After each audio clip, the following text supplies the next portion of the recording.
سلام. درست یک هفته پیش در چنین روزی محسن فخریزاده، یکی از دانشمندان برجسته کشورمون، جلوی چشمان همسرش به دست تروریست ها به شهادت رسید. نقش فخریزاده در صنعت هسته‌ای و دفاعی کشور به حدی بود که آمریکایی ها او را پدر هسته‌ای ایران قلمداد می‌کردند و اسرائیلی ها سالها به دنبال ترور او بودند. در این قسمت از برنامه بدون تعارف گفتگو می‌کنیم با فرزندان این شهید بزرگوار. آقا سلام عرض شد. احوال شما خوب هستید انشالله؟ تسلیت عرض میکنم مجدد. ما مزاحم شدیم تو این شرایط. خدمتتون هستم. سلامت باشید.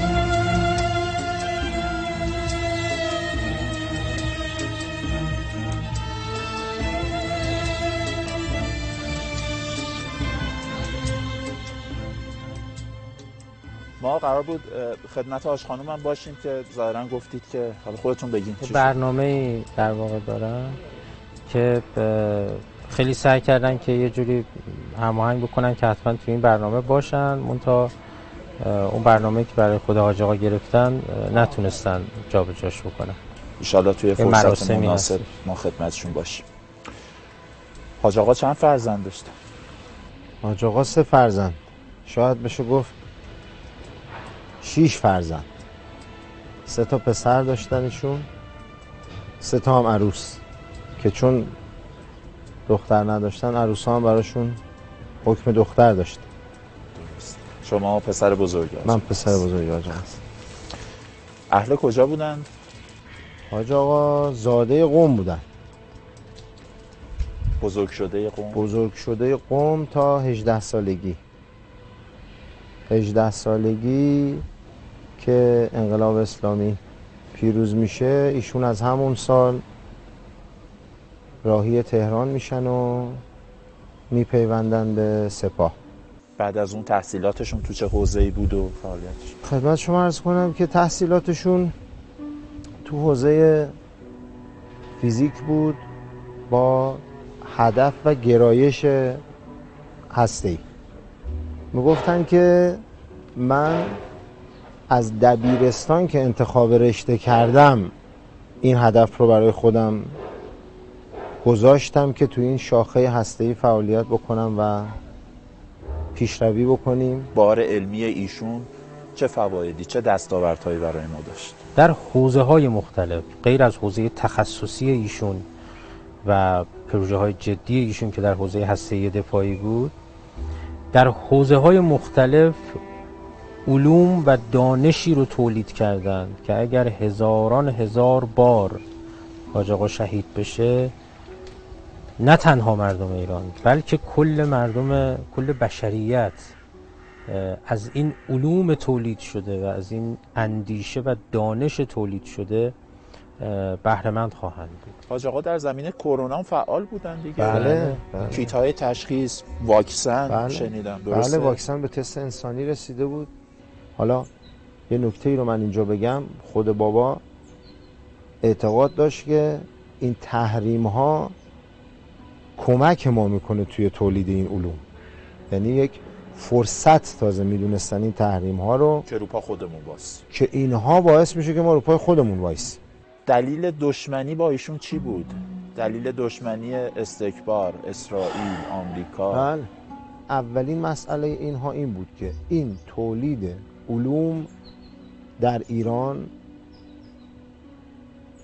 وابستگی کشور رو کم میکنه. نمونه هاش رو زیاد دیدیم که حالا تنها مسئله شون هم ما دیدیم سر بحث های دفاعی و اینها نیست، کلن ما استقلال تو این کشور مشکل دارن با حالا بحث علمی که داریم در موردش صحبت میکنیم.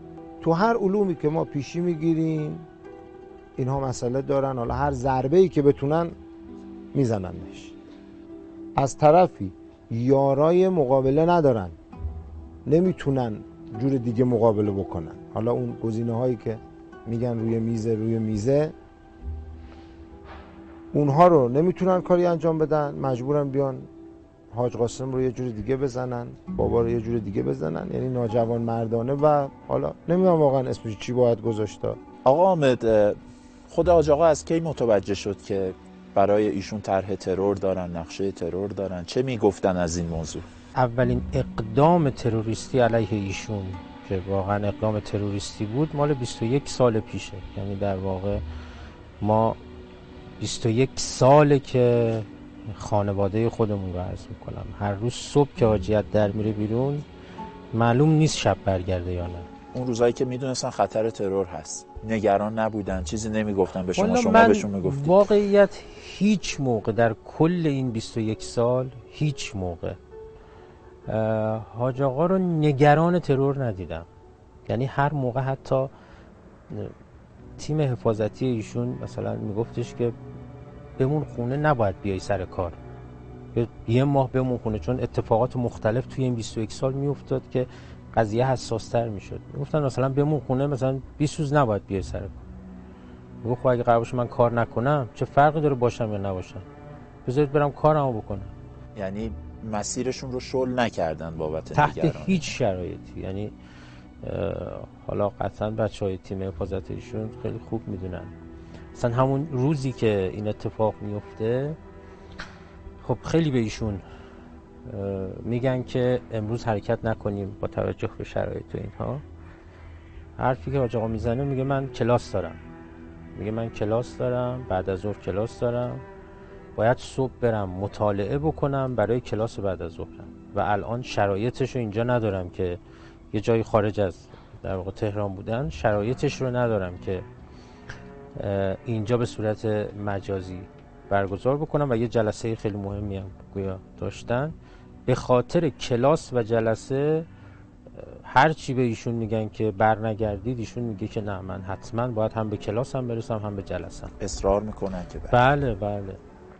وضعیت بلوار شهر آب سرد دقایقی پیش شاهد درگیری مسلحانه بوده و بر اساس اخبار واصله گویا به نظر میسه یکی از دانشمندان هسته‌ای کشورمون در شهر آب سرد ترور شده و هنوز اطلاعاتی در این خصوص در دست نیست. یک هفته گذشت دقیقاً از اون روز تلخ. خوندم یکی از فرزندان حاج آقا زودتر رسیدن کنار ایشون. بله. نه آقا حامد شما بودین؟ میگید از اون روز، از اون صحنه، از اون چی بگم؟ من چون خیلی نزدیک بودم، مادر زنگ زد، تقریبا لحظه‌ای که من وارد منطقه شدم هنوز دود و بوی خون و در واقع اینها توی فضا بود. یعنی اصلا نمیدونم تو چه حالتی بودم توی اون فضا. اصلا یه عملیات تروریستی ساده، یکی بیاد 2 تا تیر بزنه و چه میدونم اینها نبود.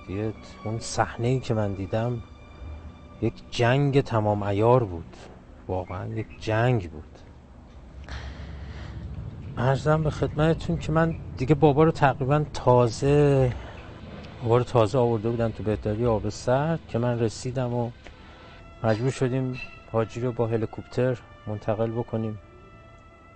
چیز که من تو آمبولانس پیش حاجی بودم، تو هلیکوپتر تقریبا هلوشیه سعی میکردیم حاجی رو CPR بکنیم، تنفس مصنوعی میدادیم به حاجی. اگر از من بپرسید من احساسم اینه که دیگه تو هلیکوپتر حاجی شهید شده بود.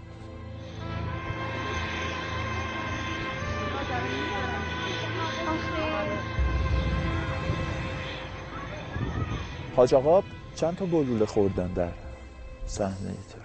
فکر کنم حالا این چیزی که میگن 4 یا 5 تا گلوله از فاصله خیلی نزدیک، یعنی فاصله فکر کنم 4-5 متری و اون گلوله های خاصی که حالا خبرش منتشر میشه. صحنه متفاوت. حاج خانم از اون لحظه چی میگن؟ کی متوجه شده بودن تو موقعیت ترورن؟ ببینید از لحظه‌ای که ماشین متوقف میشه دیگه متوجه شدن دیگه، و از لحظه اولی که بابا بیرون میاد حاج آقا احساس میکنن ماشین آسیب دیده میاد پایین. چیز؟ بله احساس میکنن ماشین آسیب دیده میاد پایین و بعد متوجه میشه که جریان این گونه است و تیراندازی. بله تیراندازی و حالا مشخصه تو عکس دیگه، اول ماشین گلوله بارون میشه، بعد حاج خانم تو همون ماشین بود؟ بله همونجا کنار پدر بودن. اول میگه که نمیدونم چرا هیچ کدوم از این گلوله ها به من نخورد. من رفته بودم که این گلوله ها به ایشون نخوره، نمیدونم چرا میومد از بغل من رد میشد و به من نمیخورد. حاج خانم بله، یعنی نشسته بودن به فاصله نزدیک چسبیده. مورد دوم توصیفی که میکنه میگه صحرای کربلایی بود، یعنی گلوله میومد، انفجار، خاک، ترکش، نمیدونم همه اینها. خود حاج خانم هم ترکش خیلی بهشون اصابت کرد، چندین ترکش. حاج خانم هم آسیب بله. دیدن؟ آسیب در حد ترکش، اصابت یعنی ترکش، انفجار خودرو تو اون فاصله نزدیک فکر کنم یه 7-8 متر فاصله کسی هم داشتن دیده بودن خود تو صحنه؟ نه، عنوان میکنن که کسی ما ندیدیم تو صحنه.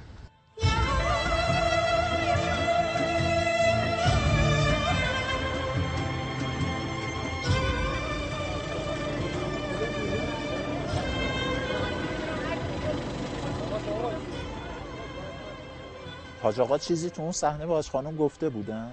چیزی قبلش اینها چیزی نقل؟ بله. تو اون صحنه چیزی که گفتن جمله‌ای بود که نگران مادر بود و گفته بود که تو بلند شو برو اینجا، نمون. تو لحظه تو همون لحظه اینا منو میخوان، یعنی بعد از اینکه 2 تیر خورده بود و حتی نگران تیم حفاظتیش هم بود که میگفت اینا منو میخوان بزنن، شما برید. لحظه‌ای که تیر خورده تو همون بودن. لحظه بعد از تیر دوم شما برید، اینا منو میخوان بزنن، کاری با شماها ندارن. حاج خانم صحنه هایی رو دیدن اون روز که اصلا وصفش عجیب غریبه. این شهید بزرگوار رو پای حاج خانم بوده و 5 تا گوله میخوره، یعنی اون لحظه ای که 5 تا گوله میخوره حاج خانم رو زمین نشسته بوده و این شهید بزرگوار کنار بدن و میخورده، نه اینکه خورده باشه مادر. همچنان ادامه داشته. همچنان ادامه داشته. بله، اصلا اولین گلوله رو که میخوره مادر کنارش بوده، بعد حاج آقا که میفته زمین مادر با حاج آقا میشینه. اصلا پایین اصلا بوده، از همون لحظه پایین بوده، قبل از گلوله اول پایین بود، یعنی همین که بابا از ماشین پیاده میشه مادر میاد به سمتش. حاج آقا میگه، حاج خانم میگه که میگه ما اصلا صدا نمیشنیدیم، میگه من از اینکه بابات یهو تکون میخورد احساس میکردم گلوله خورده، یعنی همجوری که کنار بدن مبارک نشسته یعنی بوده میشه به و میگه بعدش دست میزدم میدیدم خب دستم پر خون، میفهمیدم یه گلوله. حساب کن رو پای حاج خانم 5 تا گلوله میخوره. شرایط سخت بود. دوست داشت عزت بیاره و عزت داشته باشه کشورش و همین کارو کرد و شهید شد در راه کشور و ایران شهید شد و من تا آخرین لحظه شهادت کنارش بودم. یه سوال برای مردم، ببخشید میونه حرفتون هست، این که ترور ایشون خیلی پیچیده بود دیگه. بله. عجیب غریب بود. واقعا اینطور بود؟ فراتر از این چیزی که الان مشخصه، یعنی توجه داشته باشیم ایشون برای مردم ایران ناشناخته بودن، ولی برای اونهایی که دشمن این پیشرفت ایران بودن بسیار شناخته شده بودن و بسیار مورد آزار روحی دشمنا شده بودن. به همین دلیل توی این 20 سالی که ایشون بالاخره هدف بودن و جزو برنامه‌های ناموفق موساد ذکر شده بود، حالا بالاخره می‌طلبید که یک جریان همه جانبه رو پیاده بکنن، یک عملیات همه جانبه بود، یعنی یک ترور ساده نبود. نخست وزیر رژیم صهیونیستی نتانیاهو اومد اسم ایشون رو آورد. A key part of the plan was to form new organizations to continue the work. This is how Dr. Mohsen Fakhrizadeh, head of Project Ahmad, put it. Remember that name, Fakhrizadeh. انشالله که به سزای اعمالشون میرسن. حتما همینطور، حتما همین.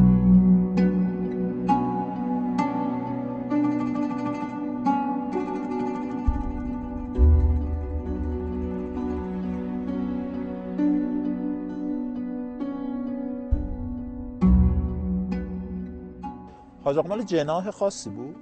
حاج آقا به هیچ عنوان هیچ گرایش سیاسی نداشت و همیشه میگفتش که خدمت به کشور و خدمت به مردم و اطلاع و پیشرفت کشور مهمه. حالا اینکه کی چی کار میکنه چی کار نمیکنه سر جای خودش و همیشه میگفت چگونه میشه اعتماد کرد، چگونه میشه وارد مذاکره شد با گرگی که اصطلاحات خود در خصوص آمریکا. بله در خصوص آمریکا، با گرگی که این چنین داره رفتار میکنه. پخشم شده الحمدلله در فضای مجازی و خیلی خوشحال شدم که من این صحبت ها پخش شد، چون یه سری در واقع سوء تعبیرها، یک سری در واقع ابهاماتی در مورد جهتگیری ایشون به خصوص توی این موضوع وجود داشت. بحث این است که آقا این گرگ و تا مادامی که خوی گرگش رو زمین نگذاشته و بر اساس احترام متقابل نخواد مذاکره بکنه، نباید رفت پای میز مذاکره. زندگیشون اهل تشریفات بود خودشون، زندگی شخصیشون، مدلشون مثلا؟ اصلا به هیچ عنوان، به هیچ عنوان، نه خودشون.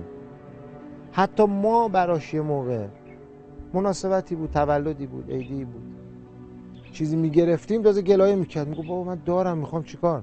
شما به عنوان پسرانشون از اسم ایشون استفاده کردید جایی؟ اگر درست حضور ذهن داشته باشم 20 سال پیش بود. یه غروبی بود، اینم چون بدون تعارف من واقعا دارم میگم. من آقا مهدی رو تو ماشین صدا کرد. حاج آقا اما اولوش 20 سال پیش بود.